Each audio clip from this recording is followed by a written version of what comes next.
ስለዚህ ትክክለኛ መንፈሳዊ አባት እዚህ ጋር ዮሐንስ እንደሚለው እውነተኛ ፍቅር ያለው ለልጆቹ ደግሞ እውነተኛ ፍቅር ያለውን ደግሞ ፍቅሩ በልብ ውስጥ ብቻ የሚቀር ሳይሆን ፍቅሩን አውጥቶ መግለጽ የሚችል ማሳየት የሚችል ማለት ነው። ልክ ዮሐንስ ለጋዮስ በእውነት እወድሃለሁ ብሎ በቃሉ በአንደበቱ እየተናገረ ፍቅሩን እንደሚናገር መንፈሳዊ አባትና መንፈሳዊ ልጅ የፍቅር ትስስር ያላቸው እንደሆነ እዚህ ጋር እንመለከታለን ማለት ነው። ጌታ ኢየሱስ የተባረከ ይሁን። ስለዚህ ጋዮስ ማን ነው? ጋዮስ ማን ነው? እዚህ ጋር እንግዲህ ለጋዮስ ነው እየተጻፈ የነበረው። እንግዲህ በዛ ዘመን የነበረ ጋዮስ ሕይወቱ ከንግግሩ በላይ የሚናገር የዮሐንስ መንፈሳዊ ልጅ የሆነ ሰው ነው እና ልጆቼ በመልካም እንደሚሄዱ ከማየት በቀር ከዚህ የሚያስደስት ምንም ነገር የለኝም ብሎ እየተናገረ እናገኘዋለን ማለት ነው። ስለዚህ ይህ ጋዮስ የተባለ ሰው በትንሿ ኤዥያ እየተዘዋወሩ የወንጌልን ሚሽነሪ እየሰሩ የነበሩትን ሰዎች በቤቱ የተቀበለ ያሳደረ፣ በገንዘብ፣ በምግብ፣ በመጠለያ፣ በሚያስፈልጋቸው በመጓጓዣ የረዳቸው ያገዛቸው ሰው ነው ማለት ነው። ስለዚህ እንደሚገመተውም ይህ ሰው እንግዲህ ዲዮጥራቲስ ከቸርች ያባረ ስለነበረ በዘመኑ እነዚህን ሰዎች በመቀበሉ ምክንያት ከቸርች እስከ መባረር የደረሰ ወንድም እንደሆነ ይነገራል ማለት ነው። ጌታ ኢየሱስ የተባረከ ይሁን። ስለዚህ ለወንጌል መከራን የተቀበለ ተደብቆ የሰራ ብዙም እዩኝ እዩኝ ያላበዛ ወንድም ማን ነው ከተባለ ጋዮስ ነው። ስለዚህ የሐዋርያው የዮሐንስ አብሮ ሰራተኛ የወንጌል ተጋዳይ የሆነ ሰዎችን እና ቤተክርስቲያንን የሚያገለግል አገልጋይ ሆኖ እናገኘዋለን ማለት ነው። ብዙ ጋዮሶች በመጽሐፍ ቅዱስ ተጠቅሰዋል። ለምሳሌ ሐዋርያት 19:29 ላይ ከተማውን በሞላው ተደባለቀ፣ የመቄዶንያም ሰዎች የጳውሎስን ጓደኞች ጋዮስን እና አርስጥሮኮስን ከእነርሱ ጋር ነጥቀው ይዘው በአንድ ልብ ሆነው ወደ ጨዋታ ስፍራ ሮጡ፣ ሊወግሯቸው ማለት ነው። ስለዚህ ወንጌልን የሚሰሩ ጋዮስ የተባሉ ሰዎችም ነበሩ። ይሄ ሌላኛው ጋዮስ ስለሆነ ማለት ነው። ስለዚህ ሮሜ 16:23 ላይ እንደዚህ ይላል፣ የኔና የቤተ ክርስቲያን ሁሉ አስተናጋጅ። ስለዚህ ጋዮስ የተባለውን ሰው ምን ይለዋል? የኔና የቤተ ክርስቲያን ሁሉ አስተናጋጅ ጋዮስ ሰላምታ ያቀርቡላችኋል። ስለዚህ ይህ ጋዮስ የተባለ ሰው የተጻፈለት ሰው ቤተ ክርስቲያንን የሚያስተናግድ ማለት ሰዎችን የሚረዳ የሚያግዝ፣ ቤተ ክርስቲያን በሚያስፈልጋት ሁሉ ለወንጌል ሲል የረዳ ትጉ የሆነ አስተናጋጅ የተባለ በማህበርም ወይም ደግሞ በቸርች መካከል የተመሰከረለትና የተመሰገነ በጳውሎስ እጅግም ደግሞ የተወደደ እጅግ ተወዳጅ የሆነ ወንድም ሆኖ እናገኘዋለን። አንደኛ ቆሮንቶስ 1:14-15 ስንመለከት በስሜ እንደተጠመቃችሁ ማንም እንዳይል ከቀርስጶስ እና ከጋዮስ በቀር ከእናንተ አንድን እንኳ ስላላጠመቁ እግዚአብሔርን አመሰግናለሁ። ይህ ጋዮስ የተባለ ሰው እንግዲህ በጳውሎስ እጅም የተጠመቀ እንደሆነ እዚህ ጋር ጋዮስ የተባለ ሰው እንደተጠመቀ ይናገራል ማለት ነው። ስለዚህ ከጋዮስ የምንማረው ነገር ምንድን ነው? ማን ነው ከልቡ ለወንጌል ስራ ብሎ ስለ ስሙ የሚወጡትን ለዝናው ሳይሆን ለወንጌል በእውነት ማን ይሰራል? እንደ ጋዮስ ከቸርች ስለተባረረ አገልግሎቱን አላቆመም ጋዮስ። ስለዚህ በእውነት እንደምትመላለስ ስለ አንተ ነግረውኛል አለ። ከጋዮስ እንማራለን፣ በእውነተኛ ሕይወት መመላለስን እንማራለን። ስለዚህ ንግግሩ ሳይሆን ድርጊቱ ከንግግሩ በላይ ይናገር የነበረ ሰው ማን ነው ሲባል የወንጌል አገልጋይ የወንጌል ደጋፊ ጋዮስ ነው። ስለዚህ በግልጽ አውሩልኝ፣ ተናገሩልኝ፣ እኔ እንደዚህ አይነት ሰው ነኝ የሚል ሰው አይነት ሰው ሳይሆን ሐዋርያው ዮሐንስ እንኳን ስሙን ጠቅሶ በእውነት የምወድ ለወንድሞች በምታደርገው ታማኝ ስራ ስለ እውነትና በእውነት እንደምትሄድ ስለ አንተ ወንድሞች ሲያወሩ ደስ ተሰኝቻለሁ ብሎ ስለ ጋዮስ የመሰከረው ሐዋርያው ዮሐንስ ነው። ስለዚህ ከጋዮስ ብዙ የምንማረው ነገር አለ ማለት ነው። ጌታ ኢየሱስ ክርስቶስ የተባረከ ይሁን።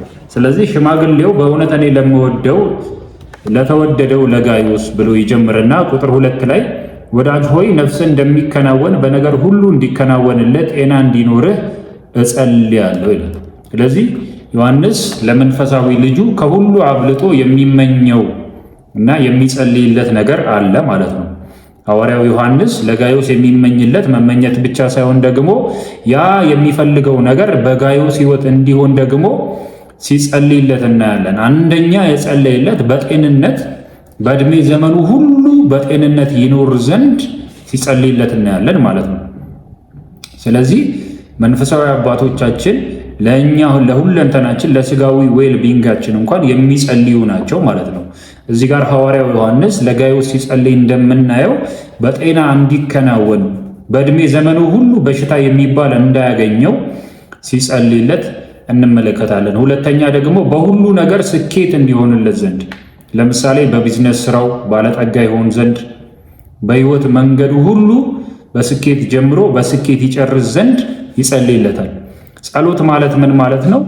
የሥጋዊ ሕይወታችንን ነፍሳዊ ሕይወታችንን ወደ ስኬት የሚመራ ድርጊት ነው ማለት ነው። ወደ እግዚአብሔር የሚደረግ ድርጊት ነው። ስለዚህ በሥጋው ጤና እንዲኖረው በነገር ሁሉ እንዲከናወንለት ሲጸልይለት እናያለን ማለት ነው። ስለዚህ በነገር ሁሉ እንዲከናወንለት ፕሮስፔር እንድትሆን ይለዋል። ፕሮስፔር እንድትሆን የግሪኩ ቃል ኤውዶ ይለዋል። ስለዚህ በነገር ሁሉ መከናወን የሚለው የግሪኩ ቃል ቱ ሃቭ ሳውንድ ሄልዝ። ስለዚህ ምንም እንከን የማይገኝበት ምንም በሽታ የማይገኝበት ሰውነት ሥጋ ይኖርህ ዘንድ እጸልያለሁ። ሰውነት ሙሉ ለሙሉ ጤና ውስጥ እንዲሆን ቱ ቢ ትሩ ኢን ዶክትሪን፣ በትምህርትህም በሕይወትህም በአካሄድህም ምንም ነቀፌታ እንዳይኖርብህ እጸልያለሁ እያለ ነው ማለት ነው። ስለዚህ መንፈሳዊ አባት እዚህ ጋር ስናይ ነፍሳችን እንደተከናወነች ወይም ደግሞ ትክክለኛ ቦታ ላይ እንዳለች በማየት ስለ ሕይወታችን እያየ እድገታችንን እያየ በነገር ሁሉ እንድንባረክ ጤና እንዲኖረን የሚፈልግና መፈለግ ብቻ ሳይሆን የሚጸልይልን ሰው ሆኖ ደግሞ እናገኘዋለን ማለት ነው። ስለዚህ በትምህርት ንፋስ እንዳንፍገመገም ሥጋችን ጤነኛ እንዲሆን ነፍሳችን በጥሩ ሁኔታ ላይ ተጠብቃ እንድትሆን እያየ ምኞት ብቻ ሳይሆን ጸሎትም የሚያደርግልን ሰው መንፈሳዊ አባት ሆኖ እናገኘዋለን ማለት ነው። ወደ ቁጥር 3 ላይ ስንሄድ ቁጥር 3 ላይ ያለውን ቃል ላንብብላችሁ። ወንድሞች መጥተው አንተ በእውነት እንደምትሄድ ስለ እውነት ሲመሰክሩ እጅግ ደስ ብሎኛልና። ስለዚህ ወንድሞች ቅድም እንዳልኳችሁ ወንድሞች መጥተው አለ። እነዚህ ሚሽነሪዎች ናቸው። ከሄዱበት ቦታ ይመለሳሉ። ሲመለሱ ደግሞ ለዮሐንስ ስለ ጋዮስ ነገሩት ማለት ነው። ወንድሞች መጥተው አንተ በእውነት እንደምትሄድ ስለ እውነት ስለ ሕይወት ማለት ነው ባይዘወይ ስለ ሕይወት ሲመሰክሩ እጅግ ደስ ብሎኛል። ስለዚህ ሐዋርያው ዮሐንስ ጋር መጡና እነዚህ ሚሽነሪ ወንድሞች የተባሉ ሰዎች ስለ ጋዮስ መሰከሩ። ምን አሉ? እሱ በእውነት የሚሄድ እውነተኛ ሕይወትን የያዘ ሰው ነው ብለው ምስክርነታቸውን ይዘው ለሐዋርያው ዮሐንስ መጥተው ተናገሩ። ስለዚህ ዮሐንስ ይህንን ምስክርነት ስለ ጋዮስ ሲሰማ ውስጡ ደስ መሰኘት ጀመረ። ስለዚህ መንፈሳዊ አባቶች፣ መንፈሳዊ ልጆች መንፈሳዊ አባታቸውን የሚያስደስቱበት የህይወት ስታንዳርድ እና ደረጃ አለ። እንደገና ደግሞ መንፈሳዊ ህይወታቸውን አይተው መንፈሳዊ አባቶች ደግሞ በልጆቻቸው ደስ ሲሰኙ እንግዲህ ከመንፈሳዊ አባትና ከመንፈሳዊ ልጅ የሚጠበቀውን ህይወት እዚህ ጋር እንመለከታለን ማለት ነው። ጌታ ኢየሱስ የተባረከ ይሁን። ስለዚህ ማንኛውም መንፈሳዊ አባት መንፈሳዊ ልጁ በእውነተኛ ህይወትና የተመሰከረለት ህይወትን ሲኖር ሲያይ፣ ለሌሎች ምሳሌ ሆኖ ሲያይ እግዚአብሔርን ሊያመሰግን ደግሞም ደግሞ ደስ ሊሰኝ የተገባ ነገር እንደሆነ እዚህ ጋር እንመለከታለን ማለት ነው። እንደውም ቁጥር 4 ላይ ምን ይላል? ልጆቼ በእውነት እንደሚሄዱ ከመስማት ይልቅ የሚበልጥ ደስታ የለኝም። መንፈሳዊ አባቶች እንደዚሁም መንፈሳዊ ነገርን የሚያገለግሉን ሰዎች ደስታቸው የኛ መለወጥ ሊሆን ይገባል። ደስታቸው የኛ ህይወት ትክክለኛ ህይወትን ይዞ መሄዱ ሊሆን ይገባል። ደስታቸው በነፍሳችን፣ በመንፈሳችን፣ በስጋችን፣ በሁለንተናችን ትክክለኛ ህይወትን እየገለጠን መኖራችን ለነርሱ ደስታ ሊሆን ይገባል። ለዚህ ነው ከዚህ የሚበልጥ ደስታ የለኝም አለ። የጋዮስን ህይወትን ሲነግሩኝ ሰማውና ከዚህ መንፈሳዊ ልጆቼ በመልካም እንደሚኖሩ ከማወቅና ከመስማት በቀር የሚበልጥ እኔ ደስታ የለኝም ማለት ጌታ ኢየሱስ የተባረከ ይሁን። ስለዚህ መንፈሳዊ አባትና መንፈሳዊ ልጅ የፍቅር ግንኙነት ያላቸው መንፈሳዊ ልጆቹ በሕይወታቸው ጸጋ ሲገለጥባቸው በስጋዊ ነገር ሲበለጽጉ ነፍሳቸው እረፍትን ስትለማመድ እንደ እግዚአብሔር ፈቃድ መኖር ሲጀምሩ ዕውቀታቸው የእግዚአብሔር ቃል ሲሆን ሐሳባቸውን የእግዚአብሔር ቃል ሲወርሰው ይህንን ሲያይ መንፈሳዊ አባት ልክ እንደ ዮሐንስ ሊል ይገባል፣ ልጆቼ በመልካም እንደሚሄዱ ከመስማት በቀር ሌላ ደስታ የለኝም። ሃሌሉያ። ስለዚህ ደስታችን ወንድማችን ደስ ሲለው በስጋ በነፍስ በመንፈስ ሁሉ ነገሩ ሁለንተናው እንደ እግዚአብሔር ፈቃድ መኖር ሲጀምር ያኔ ልንደሰት ይገባል። ጌታ ኢየሱስ የተባረከ ይሁን። ሃሌሉያ። ቁጥር 5 ላይ ምን ይላል? ወዳጄ ምንም እንግዶች ቢሆኑ ለወንድሞች በምታደርገው ሁሉ የታመነ ስራ ትሰራለህ። ስለዚህ ጋዮስ እየሰራ የነበረው ለነዚህ ሚሽነሪዎች እጅግ የታመነ ስራን እየሰራ ነበረ። የታመነ ስራ ማለት ምን ማለት ነው? ለሚሽነሪ የሚያስፈልገውን ሁላችንም እናውቃለን። በገንዘብ መደገፍ ሊሆን ይችላል፣ በማሳደር መጠለያ በመስጠት ሊሆን ይችላል፣ መጓጓዣ። ሃሌሉያ። ለወንጌል የሚጠቅሙ በዚህ ዘመን አሁን ያሉትን ለምሳሌ ስጦታን በመስጠት በገንዘብ በማገልገል ሊሆን ይችላል። ስለዚህ ጋዮስ እያገለገለ ያለው ልክ እንደዚህ አይነት አገልግሎት ነው። ወጥቶ እንደነሱ ባይሰብክም ሚሽነሪ ሆኖ ባይገኝም እሱ ግን ለወንድሞች በሚያደርገው ሁሉ የታመነን ስራ ሲሰራላቸው ሲያግዛቸው እናያለን ማለት ነው። ስለዚህ የታመነ ስራ ትሰራለህ ይልና እነርሱም በማህበር ፊት ስለ ፍቅር መስክረዋል። ስለዚህ እነዚህ ሚሽነሪዎች ወደ ቸርች ተመልሰው በማህበር መካከል ቆሙና አንድ ምን መሰከረላችሁ ምስክርነት አለ አሉ። እሱም ደግሞ ጋዮስ የተባለ በትንሿ ኤዥያ ማይነር በዲዮጥራጢስ በሚያገለግልበት ቸርች ውስጥ የነበረ ሰው፣ ታማኝ የሆነ ሰው፣ ህይወቱ እውነት የሆነ ሰው፣ እኛን ያገዘን አንድ ሰው አለ ብለው ማህበር መካከል ቆመው ስለ ጋዮስ ሲመሰክሩለት እናያለን ማለት ነው።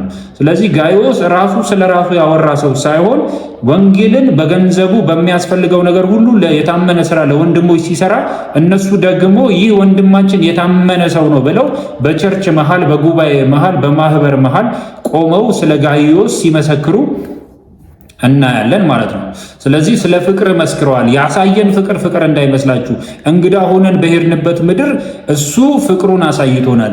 እንደዚህ ሚሽነሪ ነን፣ እንግዶች ነን፣ መጻተኛ ነን የሚል እንግዳ ነን የሚል ስሜት እንዳይሰማን አድርጎ ወንጌላችንን በአግባቡ እንድንሰብክ ያገዘን ሰው፣ ያ ሰውማ በማህበር መካከል ሊመሰከርለት የተገባ ነው ብለው ስለ ጋዮስ ሲናገሩ እናያለን ማለት ነው። ኢየሱስ ክርስቶስ ለዘላለም ጌታ ነው። ስለዚህ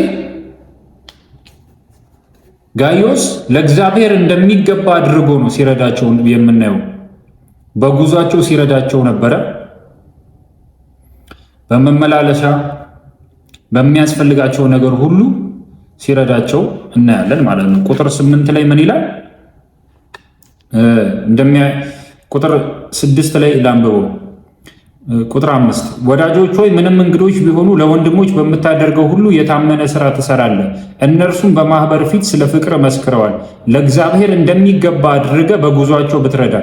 ስለዚህ እነዚህ ሚሽነሪዎችን ስትረዳቸው ለእግዚአብሔር እያደረግክ እንደሆነ እያመንክ አድርገው ይለዋል። ስለዚህ ወንጌል ሊሰሩ የወጡትን ሰዎች በታማኝነት ስታግዛቸውና ስትረዳ ለእግዚአብሔር እንደሚደረግ አድርግላቸው።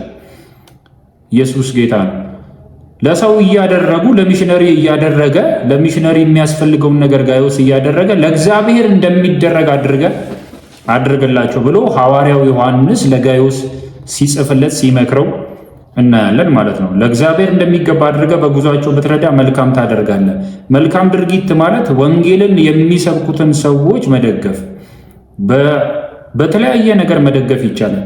ብቻ በሐሳብም ይሁን በጉልበትም ይሁን በገንዘብም ይሁን በሚያስፈልጋቸው እነሱን ሞራል በመስጠትም ይሁን በምንም አይነት ሁኔታ እነሱን መደገፍ ያስፈልጋል። ጳውሎስ በምንም ይሁን በቅናትም ይሁን በክርክርም ይሁን ጌታ ኢየሱስ ስለሚሰበክ ደስ ብሎኛል አለ።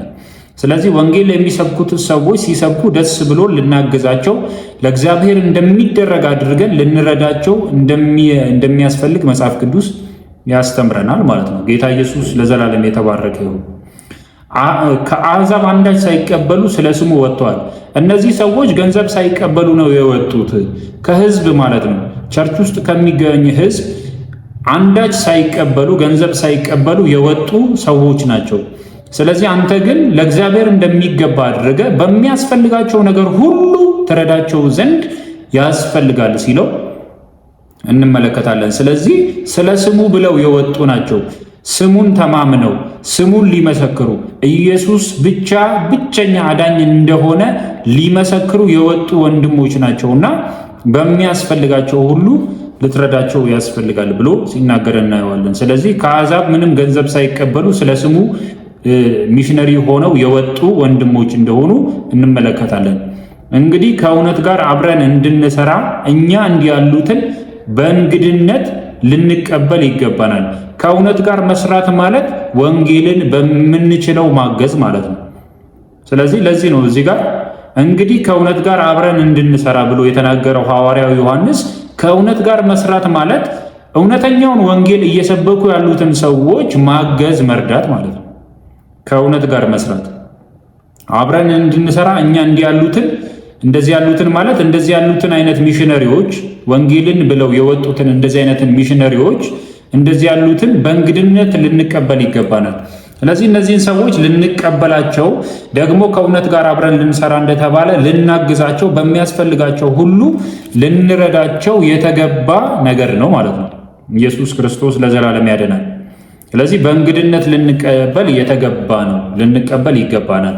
አንተ ብቻ ሳትሆን እኛ ሐዋርያቶቹ ራሱ እንደዚህ አይነቱን ሰዎችን ከእውነት ጋር አብረን መስራት ስላለብን ልንቀበላቸው፣ ልናገዛቸው ለእግዚአብሔር እንደሚደረግ እያመንን ያንን ነገር ለእነሱ ደግሞ ልናደርግላቸው ይገባል ይላል ማለት ነው።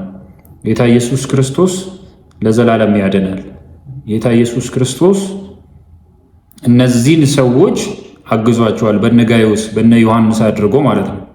ስለዚህ ከዚህ ቀጥሎ ያለውን ፓርት ደግሞ እንመለከታለን። ተባረኩ።